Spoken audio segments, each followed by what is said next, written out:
Hello everyone, welcome to KMIT Solution Services. My name is Raman.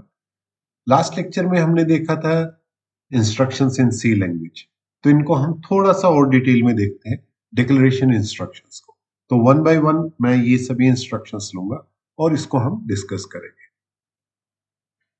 तो देखिए, declaration instructions, इसमें हम ये डिस्कस करेंगे कि सी लैंग्वेज में आप वेरिएबल कैसे डिक्लेयर करते हो, उनको वैल्यू कैसे असाइन करते हो, डेटा टाइप आप कैसे उसको डिक्लेयर करते हो किसी वेरिएबल के साथ। So declaration in C are used to define the variables and their associated data type.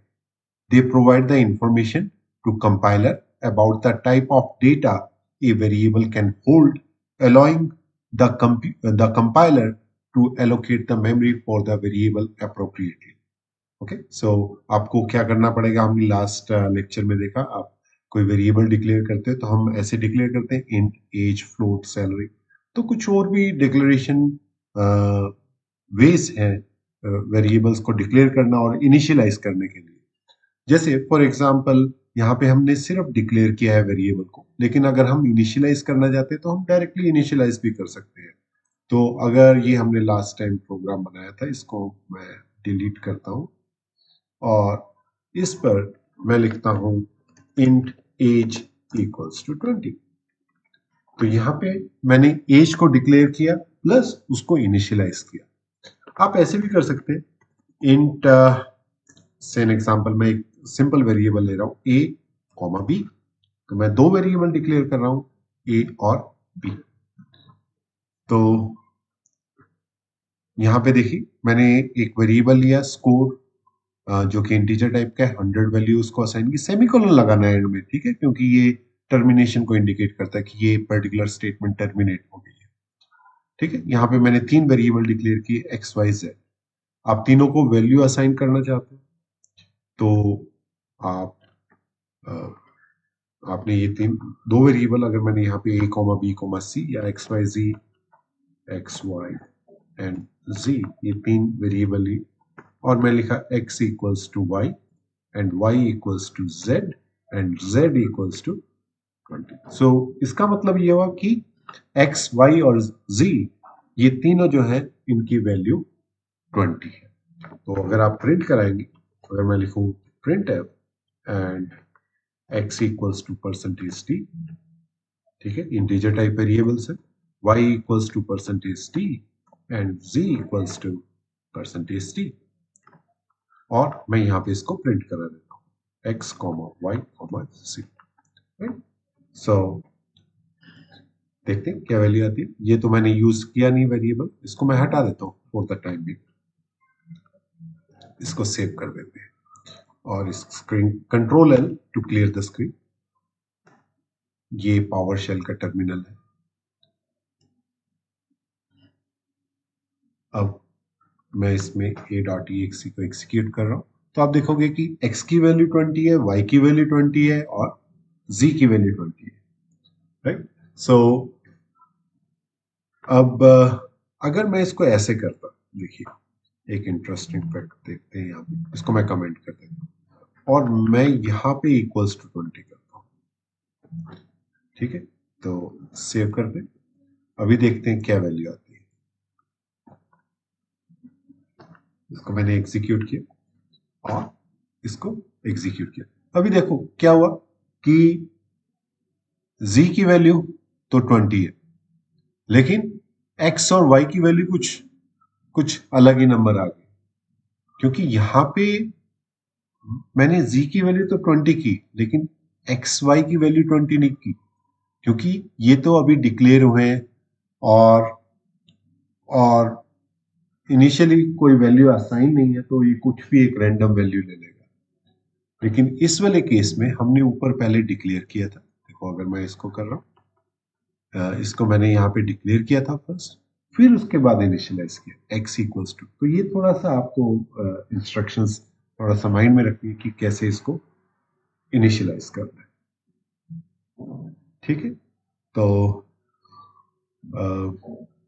अगर मैं ऐसे लिखता हूं जो मैंने अभी यहाँ पे आपको दिखाया था, यहाँ पे, ठीक है, यहाँ पे मैंने क्या किया था, z की वैल्यू 20 करी थी, लेकिन अगर मैं ऐसे लिखता हूँ x equals to y equals to z equals to 20, अभी देखते हैं क्या है। देखिए यहाँ पे एरर थ्रो कर रहा है, ठीक है, क्योंकि मैंने y और z को तो मैंने डिक्लेयर किया ही नहीं, और जब मैंने इसको डिक्लेयर नहीं किया तो वो एरर शो करेगा, क्योंकि मैं यहाँ पे वैल्यू असाइन कर रहा हूँ। असाइन करने से पहले वेरिएबल डिक्लेयर होना चाहिए, तो ये यहाँ पे एरर है। I hope you understand this. तो यही बात मैं यहाँ पे मेंशन कर रहा हूँ, it throws an error because y and z are not declared, ठीक है। आप मल्टीपल डिक्लेरेशन कर सकते हैं, जो मैंने अभी आपको दिखाई। आप कांस्टेंट भी ले सकते हैं। कांस्टेंट क्या होते हैं, जिनकी वैल्यू एक बार फिक्स हो जाती है। देखो मैंने यहाँ क्या किया, x की वैल्यू, y की वैल्यू या z की वैल्यू मैंने चेंज की, यहाँ पे आके चेंज की। लेकिन अगर आप चाहते हो कि एक वैल्यू कभी भी चेंज ना हो, वो फिक्स हो, जैसे कुछ कांस्टेंट होते हैं, जैसे आपका पाई हो गया, राइट। पाई की वैल्यू अगर आप चाहते हैं कि ये हमेशा 22.7 ही रहे, तो इसका मतलब उसको आप एक कांस्टेंट डिक्लेयर करोगे।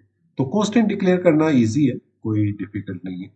आप यहाँ पे लिखिए कॉन्स्ट इंट एंड एक्स, और आपको एक वैल्यू देनी पड़ेगी। फॉर एग्जाम्पल मैंने यहाँ लिखा 20। इसी तरह const int y equals to some value, right. और यहाँ पे लिखा मैंने const int z equals to से वाटर, ठीक है। तो इसको अब सेव करते हैं, इसको एग्जीक्यूट करते हैं पहले, फिर इसकी वैल्यू चेंज करने की कोशिश करेंगे। तो ये बिल्कुल करेक्ट रिजल्ट आया। अब मैंने यहाँ क्या किया, x की वैल्यू को चेंज कर रहा हूँ से 55 से, इसको सेव किया। देखिए एरर दिखा रहा है, अभी ही दिखा रहा है, लेकिन हम इसको कंपाइल करने की कोशिश करेंगे तो वो क्या करेगा, एरर थ्रो करेगा, क्योंकि ये तो एक कांस्टेंट है, एक रीड ओनली वैल्यू, जो आप एक ही टाइम पे इनिशियलाइज कर सकते हो जब आप उसको डिक्लेयर कर रहे हो, ठीक है। तो इसी तरह मैंने इंटीजर लिया, आप फ्लोट भी ले सकते हो, आप कैर भी ले सकते हो। तो यहाँ पे ये एग्जांपल मैंने दी। ग्लोबल और लोकल वेरिएबल्स क्या होते हैं, ऐसे वेरिएबल्स जो आपके प्रोग्राम में कहीं भी एक्सेसिबल होंगे, तो वो आपके ग्लोबल वेरिएबल होंगे। जैसे फॉर एग्जांपल अगर मैं यहाँ पे जाता हूँ, अभी हमने फंक्शंस पढ़े नहीं है, लेकिन इसको ऐसे मैं आपको शो करता हूँ। जैसे मैंने यहाँ एक वेरिएबल ले लिया इंट x इक्वल्स टू 20, ठीक है, और मैंने यहाँ पे एक इफ कंडीशन लगाई, if x is greater than 20, तो x इक्वल्स टू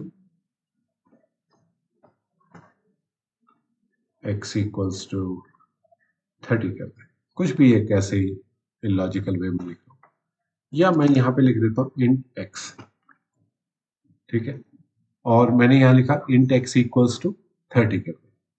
और अब मैं यहाँ पे आया, मैं यहाँ पे ग्रेटर देन इक्वल टू कर देता हूँ, क्योंकि मेरी वैल्यू इक्वल टू 20 है।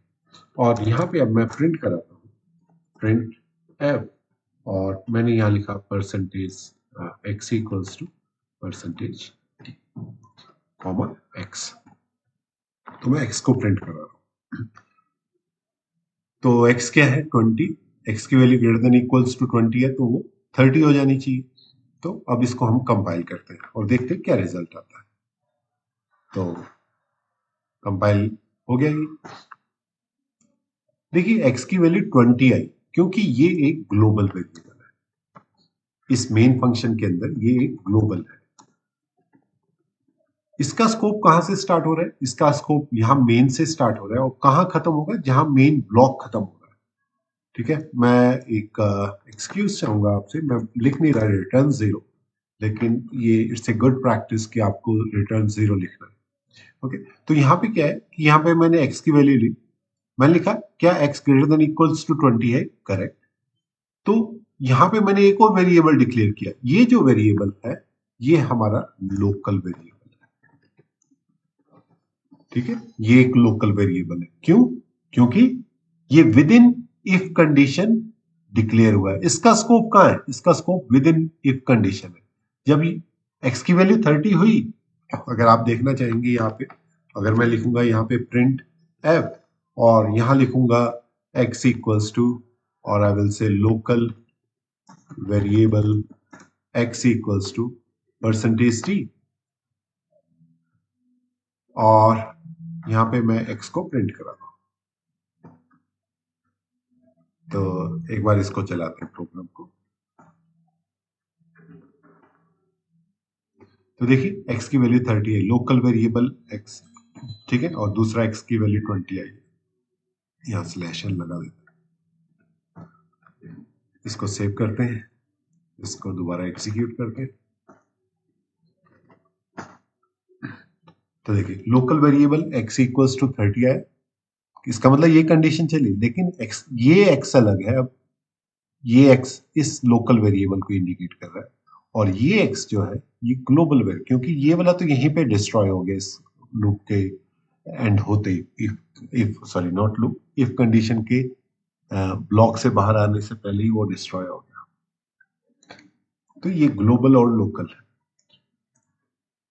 तो यहाँ पे मैंने ऐसे ही कुछ डिफाइन करने की कोशिश की। हमने फंक्शंस अभी पढ़े नहीं, लेकिन मान लीजिए ये वेरिएबल है, ये आपके फंक्शंस के बाहर, फंक्शन के बाहर डिक्लेयर किया, तो इसका स्कोप विद इन फंक्शन नहीं होगा, फंक्शन से बाहर भी होगा। जबकि ये वेरिएबल है, ये विद इन फंक्शन होगा सिर्फ। ये डिफरेंट डेटा टाइप्स हैं, आपको कुछ डेटा टाइप्स तो अभी पता लग भी गई हैं। जैसे इंटीजर है, इंटीजर को रिप्रेजेंट करता है, फ्लोट और डबल है, ये फ्लोटिंग पॉइंट को रिप्रेजेंट करते हैं। वो हम अभी डेटा टाइप में अच्छे ढंग से पढ़ेंगे। कैरेक्टर है, वो एक सिंगल कैरेक्टर को इंडिकेट करता है। बूल है, वो ट्रू और फॉल्स वैल्यू को इंडिकेट करता है। वॉइड जो है वो ये रिप्रेजेंट करता है कि कोई फंक्शन वैल्यू रिटर्न नहीं कर रहा। ओके, कुछ यूजर डिफाइंड डेटा टाइप्स है। देखो अभी ये जो डेटा टाइप्स है ये प्री डिफाइंड है, इनबिल्ट डेटा टाइप्स है, आपको इसको डिफाइन करने के लिए कुछ नहीं करना पड़ा। लेकिन अगर आप खुद की एक डेटा टाइप बनाना चाहते हैं तो कुछ यूजर डिफाइंड डेटा टाइप्स होती है, जिसमें स्ट्रक्चर, एनिमेशन ये सब आते हैं। तो वो भी हम इसके अंदर डिक्लेयर कर सकते हैं। तो ये एक एग्जांपल है स्ट्रक्चर का, ये है एनिमेशन का, जो कि हम आगे वाले लेक्चर में डिटेल में पढ़ने वाले हैं। तो मेरे ख्याल से आपको ये समझ आ गया होगा कि डिक्लेरेशन इन सी क्या है, ये इंस्ट्रक्शंस कैसे काम करती है। अगर आपके एग्जाम में कोई क्वेश्चन आता है तो डेफिनेटली आप इन नोट्स को फॉलो कर सकते हैं, और और इसको अच्छे से एक्सप्लेन कर सकते हैं। अगर आपको कोई भी डाउट है तो आप कमेंट्स में लिख सकते हैं। चलिए अभी के लिए इतना ही। अगर आपने मेरे चैनल को सब्सक्राइब नहीं किया तो प्लीज सब्सक्राइब माय चैनल, और मिलते हैं अगले लेक्चर में। Bye for now.